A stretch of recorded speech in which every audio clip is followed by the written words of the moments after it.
Bonjour mes amis sur Facebook, je vous salue et je vous dis merci d'être derrière votre écran, de plus en plus nombreux d'ailleurs et j'en suis bien heureux. Nous sommes à la fin de l'année 2011, 2012 c'est proche, hein, mais restons dans 2011 et parlons de Noël, cette fête de la naissance de Jésus sur la terre.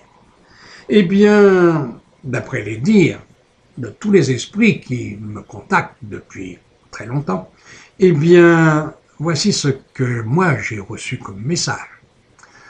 Le 25 décembre n'était pas la date de naissance de Jésus. D'ailleurs, lui-même me disait, je cite, « Je suis né en septembre, moi, de la Vierge. » C'était normal pour ma mère.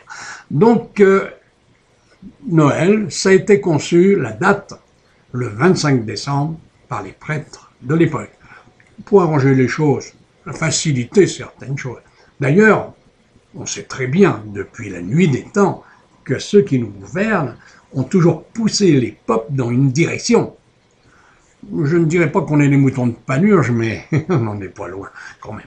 Parce que, regardez, même midi, 7 heures, c'est l'heure du repas. Le week-end, c'est terminé. On s'arrête, on se repose. Alors midi, 7 heures, c'est pas forcément à cette heure-là qu'on a faim. Mais voilà, pour faciliter le travail, toujours le travail, au boulot les gars. Alors donc, pour faciliter le travail de la vie, eh bien, on a calibré des heures bien définies. Et le 25 décembre fait partie de cela. Alors, il fallait symboliser quand même cette date merveilleuse, la naissance du Christ.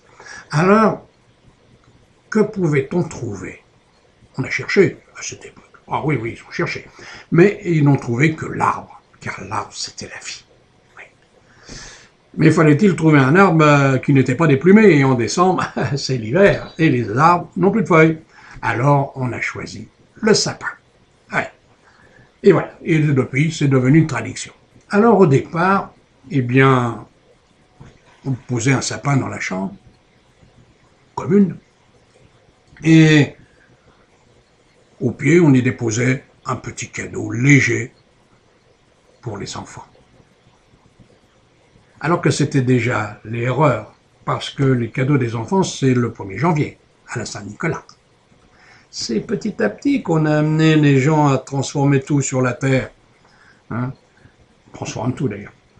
Tout, dans tous les domaines. Alors, 25 décembre, le sapin de Noël, on a commencé à y mettre une petite bougie, un petit cadeau, tout ça. Et puis ça a amplifié de siècle en siècle. Ah ouais, maintenant c'est des grandes guirlandes, des boules lumineuses, électriques, et ainsi de suite. Et le sapin est de plus en plus grand. Dans les maisons, il touche le plafond. Et quand on en met un pour la communauté, oh là là, on cherche celui qui va correspondre à être le plus grand du monde. Ah oui, il faut qu'il soit le meilleur, le plus beau. Et toujours illuminé. Ah, voilà. Et après, qu'est-ce que l'on fait? Les gens, ils vont à la messe. Bien sûr, la messe de minuit, c'est normal. Il est né à minuit. Bon, ça aussi, il ne faut pas trop en parler. Enfin bref. Donc, on va à la messe. Après la messe, eh bien, on se réunissait à l'époque, entre nous, dans la famille, pour un repas familial.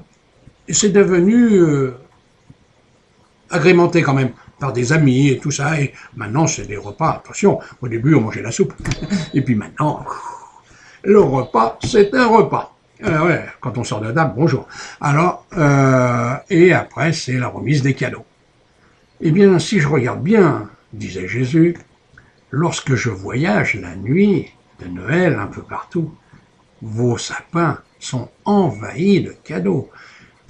1,50 m d'auteur, 1,50 m de long. De chaque côté du sapin, ce sont que des cadeaux. Il faut 3-4 heures pour tout déballer.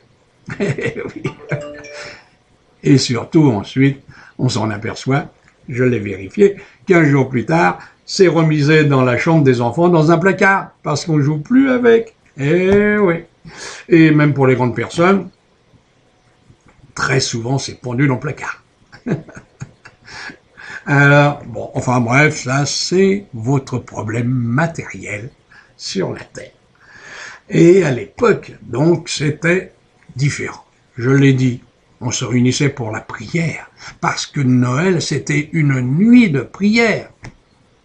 Maintenant, je ne dirais pas une nuit d'orgie, mais presque, parce qu'il y a des endroits, la fête, c'est la fête. Hein. Pouf. Et le lendemain matin, les gueules de bois, excusez-moi l'expression. Donc, voilà. Alors, Noël, c'était une nuit de prière. Maintenant, on en a fait une nuit matérielle, comme tout le reste d'ailleurs. Hein, toutes les fêtes, quelles qu'elles soient, c'est pour vendre, parce qu'il faut vendre. On a tout axé sur la vente, l'argent, le pouvoir que donne l'argent. Et voilà. Bon, ben moi je veux bien, disait Jésus, vous faites ce que bon vous semble, mais vous allez voir, bientôt les sapins, il n'y en aura plus. D'ailleurs, on commence à dire, pourquoi les couper? Les forêts, on en a besoin pour pouvoir respirer. Eh oui. Alors, et surtout que l'hiver, il y a justement que les sapins qui peuvent absorber par la chlorophylle la dépression de toutes vos pollutions. Ah, et il y en a, croyez-moi. Alors, vous quitterez bientôt cette solution de couper les sapins. Et ça, je trouve que c'est bien mieux ainsi. Voilà.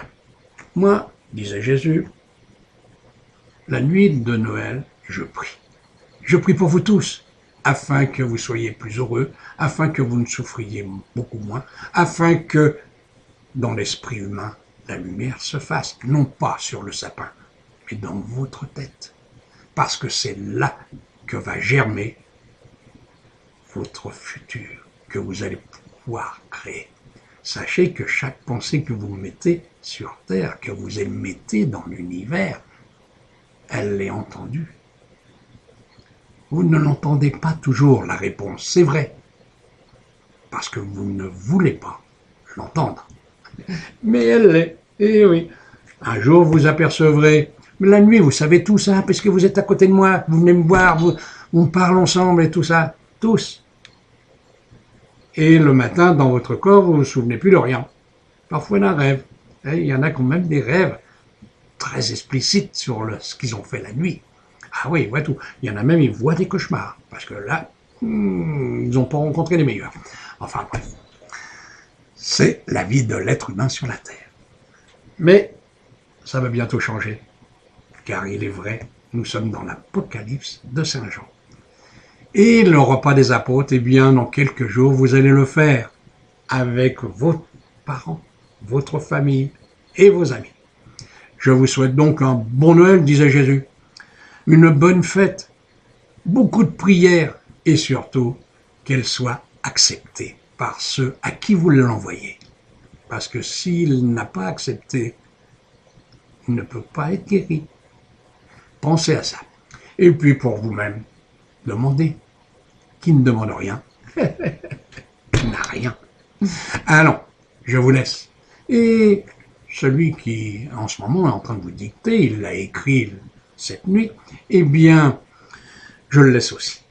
Il va me rejoindre dans peu de temps. Eh oui, là où on se retrouve. Voilà, je le laisse. Au revoir. Eh bien voilà, vous avez entendu ce que, à quelque chose près, Jésus m'a dicté. C'est vrai, la nuit de Noël, c'était une nuit de prière. Maintenant, on fait un repas qui dure des heures. Et pour les estomacs, c'est pas trop bon. Ah oui, surtout quand on a mon âge. Et tous les gens de mon âge, qu'est-ce qu'ils mangent? Très peu. Et parce qu'après, il faut digérer tout ça. Alors, et puis on boit pas d'alcool, on mange pas de viande, on fait pas toutes ces choses, donc voilà. Alors, eh bien moi je vous laisse. Je vous laisse respirer. Priez, priez très fort. Dieu accepte toujours vos prières. Mais attention, Jésus l'a dit. C'est vous qui devez l'accepter aussi. Allez, au revoir, je vous laisse. Salut, bonne fête.